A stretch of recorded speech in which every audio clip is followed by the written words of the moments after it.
Assalamualaikum warahmatullahi wabarakatuh. Yang kami hormati Bapak Bahar Amal STMN selaku dosen pengampu mata kuliah Transformasi Digital. Pada kesempatan kali ini, kami akan mempresentasikan hasil studi kasus kami dalam laporan berjudul Laporan Samsul Analisis Prediksi Quality Index dan Klasifikasi Quality Grade Produk Elektronik Samsul menggunakan Multiple Linear Regression, Polynomial Regression, dan Key Nearest Neighbor untuk perencanaan produksi tahun 2025.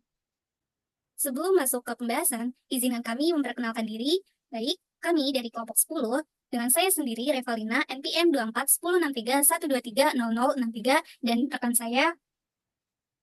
Izin memperkenalkan diri, nama saya Revasya Valentia Febrianti dengan NPM 2415. Lalu di sini ada daftar isi yang dimana berisi bab dan juga subbabnya. Selanjutnya, saya persilakan kepada rekan saya Revasya Valentia Febrianti. Baik, terima kasih atas kesempatannya, moderator. Izinkan saya untuk membacakan atau mempresentasikan mengenai studi kasus yang telah kami kerjakan. Baik, sebelum masuk ke dalam pembahasannya, izinkan saya membacakan pantun terlebih dahulu. Di atas meja terhidang sushi. Penyajiannya disusun penuh ketelitian. Belajar itu menerjemkan sensor interaksi agar kesuksesan jadi algoritma kehidupan. Baik, tanpa berlama-lama lagi, izinkan saya mempresentasikan pada bab 1 pendahuluan. Di sini ada subbab mengenai latar belakang. Pada latar belakang ini, industri elektronik berkembang pesat seiring meningkatnya kebutuhan teknologi, sehingga kualitas produk menjadi faktor utama karena konsumen menuntut fitur menarik, reliability, durability, dan kemudahan perawatan. Pada perusahaan Samsung telah mengumpulkan 5.000 data kualitas produk pada tahun 2024 yang mencakup harga, reliability, durability, serviceability, quality index, dan juga quality grade. Namun, evaluasi masih bersifat deskriptif. Memasuki tahun 2025, perusahaan memerlukan solusi machine learning menggunakan multiple linear regression atau MLR, kemudian multivariate polynomial regression atau MPR untuk memprediksi quality index serta key nearest neighbor (KNN). Untuk mengklasifikasikan quality grade dengan model prediksi ini, perusahaan berharap meningkatkan efektivitas pengendalian mutu dan meminimalkan resiko produk yang berada di bawah standar. Lanjut kepada subbab rumusan masalah. Rumusan masalah kami terdiri dari 5 poin. Intinya, kami ingin mengetahui bagaimana memprediksi quality index menggunakan dua model regresi, model mana yang paling akurat, bagaimana mengklasifikasikan quality grade menggunakan KNN, bagaimana menentukan nilai K terbaik, dan bagaimana model tersebut digunakan untuk memprediksi data baru pada tahun 2025. Lanjut ke dalam subbab tujuan. Di sini ada 5 poin juga. Yang pertama, memprediksi nilai quality index berdasarkan fitur harga produk, reliability, durability, dan serviceability. Menggunakan dua pendekatan regresi, yaitu multiple linear regression atau MLR dan multivariate polynomial regression atau MPR. Kedua, menentukan model regresi terbaik yang memberikan performa optimal berdasarkan mean squared error atau MSA dan R squared. Yang ketiga, melakukan klasifikasi quality grade dengan kategori low, moderate, and excellent. Kemudian menggunakan algoritma Key Nearest Neighbor (KNN) berdasarkan nilai Quality Index. Yang keempat, menentukan nilai K terbaik pada algoritma KNN dan mengevaluasi performa klasifikasi melalui confusion matrix. Yang kelima, menerapkan model regresi terbaik dan nilai KNN terbaik untuk memprediksi quality index dan quality grade pada data baru atau unseen data produk Samsung pada tahun 2025.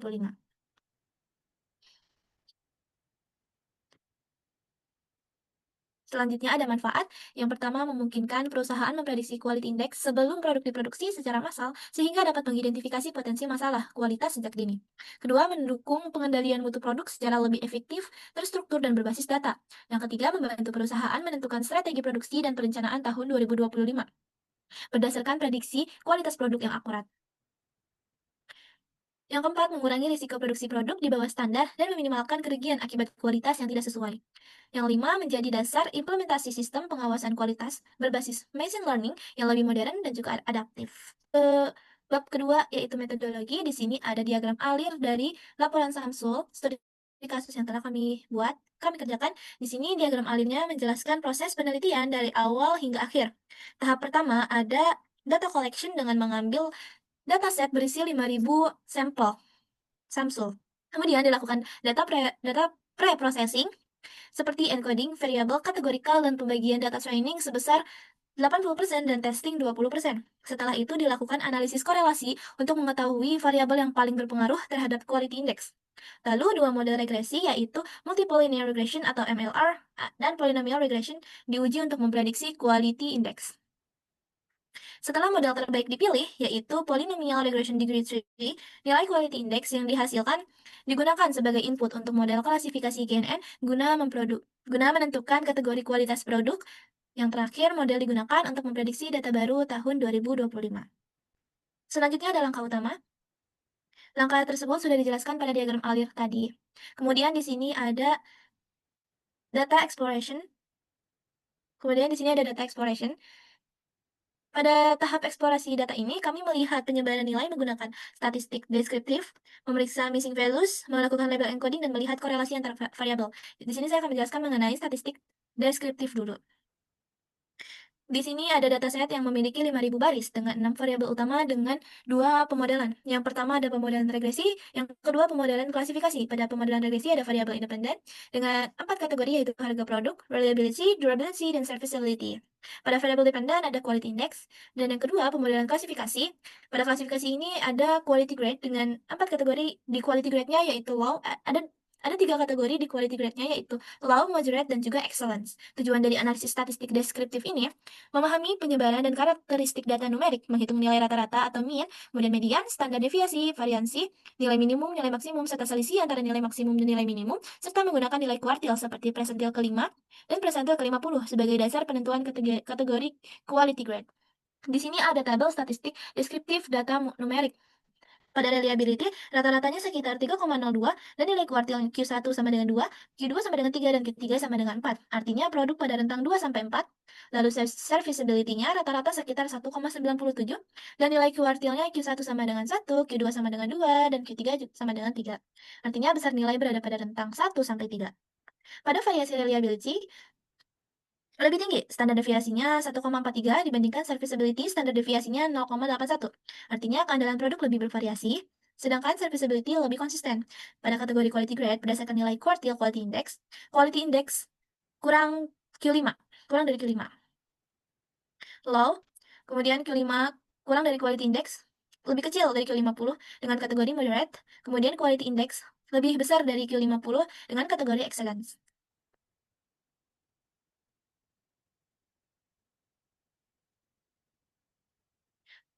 Lalu ada distribusi quality index. Di sini ada histogram yang menunjukkan pola distribusi flat top platycortic.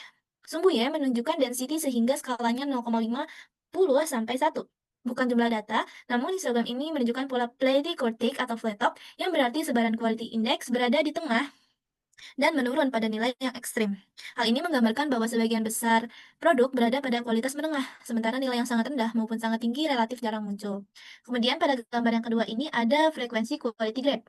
Diagram batang ini menunjukkan distribusi quality grade yang imbalance, dengan kategori excellence lebih dari sekitar 2.500 pada warna biru, moderate sekitar 2.250 pada warna orange, dan low sekitar 250 pada warna hijau. Ketidakseimbang ini sesuai dengan aturan kategorisasi berbasis kuartil, di mana sekitar 5% data masuk kategori low dan 50% data berada pada kategori excellent.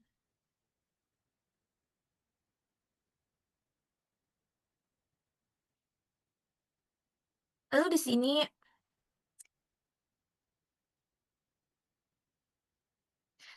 ada data handling. Di sini ada missing value. Yang pertama ada missing values. Pemeriksaan menggunakan dataset .is0 dalam kurung tutup kurung .sum dalam kurung tutup kurung. Hasil menunjukkan tidak ada nilai hilang atau null missing value. Dataset tidak perlu imputansi dan data siap untuk pemodelan selanjutnya. Yang kedua ada encoding variable kategorikal yang mengubah kategori menjadi angka agar bisa diproses model regresi dan klasifikasi. Variabel kategori diubah menjadi numerik agar dapat diproses, yaitu reliability dengan skala 1 sampai 5 pada kategori rendah, rendah, sedang, tinggi. Bisa dilihat pada tabel 2 yang data setelah label encoding, kemudian serviceability skala 1 sampai 3 dengan kategori repair, replacement, repair, and replacement. Kemudian pada quality grade dengan konversi 0 sampai 2 pada kategori low, moderate, and excellent. Semua variabel kategori telah dikonversi menjadi representasi numerik secara konsisten, sehingga data siap digunakan untuk pemodelan regresi, quality index, dan klasifikasi quality grade. Memastikan prediksi yang akurat dan bebas error pada data training, tes, maupun unseen data.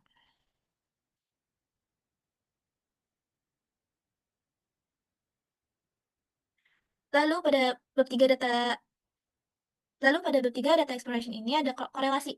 Analisis korelasi digunakan untuk mengukur kekuatan dan arah hubungan antara variabel independen dan analisis korelasi digunakan untuk mengukur kekuatan dan arah hubungan antara variabel independen dengan quality index, sehingga dapat diketahui faktor mana yang paling berpengaruh dalam menentukan kualitas produk. Di sini ada tabel matriks korelasi variabel independen dengan terhadap quality index. Hasil dari korelasi terhadap quality index ini pada warna orange tua reliability yang menunjukkan hubungan paling kuat dengan keandalan tinggi meningkatkan kualitas. Lalu di sini ada serviceability yang menunjukkan hubungan positif kuat dengan kemudahan servis berkontribusi pada kualitas dengan warna orange muda. Lalu ada durability, hubungan yang lemah dengan ketahanan, bukanlah faktor utama dengan warna biru biru muda pada kisaran 0,4 sampai 0,2. Lalu ada harga produk yang hubungan hampir tidak berpengaruh terhadap kualitas pada warna biru tua kisaran 0,2 sampai 0. Hasil korelasi menunjukkan bahwa reliability dan serviceability adalah prediktor utama quality index. Sementara durability hanya berpengaruh kecil dan harga produk tidak signifikan. Temuan ini membantu menentukan variabel terbaik untuk digunakan dalam pemodelan regresi. Selanjutnya akan dipaparkan oleh rekan saya. Terima kasih. Baik, selanjutnya yaitu pada bab 4, data processing, di mana pada sebuah pembagian data. Yang pertama yaitu persiapan data sebelum pemodelan, di mana data training dan data testing itu dengan fungsi train test split dengan random state sama dengan 42. Pembagian data tersebut menggunakan stratifikasi berdasarkan quality grade yang bertujuan untuk menjaga proporsi setiap kelas tetap seimbang. Lalu ada proporsi pembagian datanya. Yang pertama yaitu training 80% dengan hasilnya jumlah data 4.000 baris, lalu ada testing 20% dengan jumlah data 1.000 baris, dan dengan stratifikasi distributed equivalence tetap konsisten sehingga performa model akurat lebih stabil. Lalu ada subbab model prediksi regresi. Nah, pada bagian ini menggunakan pemodelan regresi yang terdiri dari dua pendekatan yaitu MLR dan MPR. Yang pertama yaitu regresi linear berganda atau MLR yang dimana terdapat tabel kolom iterasi MSE dan R kuadrat. Nah, model MLR ini dilatih menggunakan algoritma stochastic gradient descent, yang dimana SGD ini memperbarui parameter model secara bertahap berdasarkan sampel acak, sehingga proses ini lebih cepat dan efisien dibandingkan metode batch. Lalu, dalam model ini, iterasi yang diuji yaitu 200, 400, 600, 800, dan 1000. Hasil evaluasi MLR ini menunjukkan nilai yang stabil, di mana MSR ini memiliki nilai kurang lebih 0,7199 dan R kuadrat 0,99701, yang dimana nilai R kuadrat ini cukup kuat karena quality index dapat dijelaskan oleh variabel independen, namun masih menyisakan error karena pola datanya ini bersifat non-linear. Lalu yang kedua yaitu model regresi polinomial berganda atau MPR, yang dimana terdapat pada tabel dengan kolom degree, MSE, dan R kuadrat. Nah, pada pola ini, hubungan antara variabel menunjukkan kecenderungan yang non-linear pada MLR, maka digunakan model regresi ini, yang dimana menggunakan degree 2-6 untuk diuji yang dapat untuk menangkap pola non-linear pada quality index. Nah, hasilnya, mulai dari degree 3, performa ini model menjadi hampir sempurna, di mana MSE ini mendapatkan nilai 7,99 kali 10 pangkat minus 18, dan di mana nilai R kuadratnya ini 1. Pada degree 4-6 juga menghasilkan error yang sangat kecil tetapi tidak memberikan peningkatan akurasi dibandingkan degree 3, sehingga degree 3 ini yang paling rendah mencapai akurasi maksimum dan lebih efisien. Nah, model ini mampu mempelajari komponen nonlinear penting pada data dan menghasilkan prediksi hampir tanpa kesalahan. Lalu, dari kedua model tersebut, dievaluasi performa model tersebut di mana nilai MLR ini menghasilkan performa yang cukup baik, yang artinya model ini mampu menjelaskan sebagian besar variasi quality index, namun masih terdapat error karena MLR ini tidak dapat menangkap hubungan nonlinear pada data. Namun pada MPR di degree 3 menunjukkan kinerja yang hampir sempurna, di mana dengan MSE mendekati 0 dan R kuadrat mencapai 1, yang hal ini membuktikan bahwa model polinomial berganda ini dapat meningkatkan kompleksitas secara berlebihan, yang dimana model final untuk prediksi quality index 2025 ini adalah MPR degree 3. Selanjutnya yaitu setelah mendapatkan dari nilai quality index dari model regresi yang tadi, yaitu mengklasifikasikan dengan quality grade menggunakan algoritma key nearest neighbor atau KNN, di mana variabel independen yaitu quality index yang dihasilkan dari model regresi terbaik yaitu MPR degree 3 dengan nilai K yang diuji yaitu 2, 4, 6, dan 8. Nah, semua nilai K ini menghasilkan akurasi yang sempurna atau 100%, yang dimana dengan nilai K sama dengan 2 sebagai nilai terbaik karena lebih efisien. Nah, Dari tabel samping ada tabel confusion matrix, di mana terlihat diagonal yang penuh tanpa error, di mana terdapat 511 sampel pada excellent, 51 sampel pada low, dan 438 pada moderate. Nah, dengan akurasi yang sempurna ini, KKN K2 dipilih sebagai model final karena seluruh data testing diklasifikasikan dengan benar dengan akurasi sempurna yang menunjukkan prediksi quality grade ini akurat dan konsisten.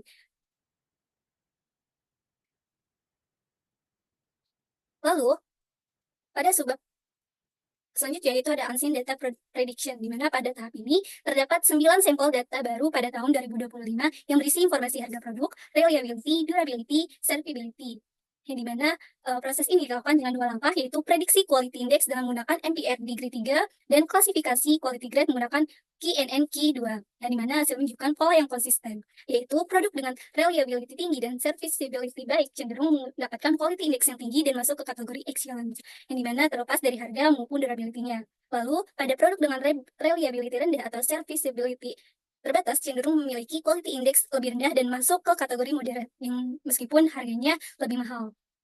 Contohnya pada produk nomor 1, yaitu di harga 6,5 juta, reliability-nya sangat tinggi dengan durability 6,7, ini memiliki serviceability repair yang diprediksi excellent dengan quality index 199,406. Secara keseluruhan, hasil prediksi ini menunjukkan bahwa quality index paling rendah itu dipengaruhi oleh reliability dan serviceability, bukan oleh harga maupun dari durability-nya.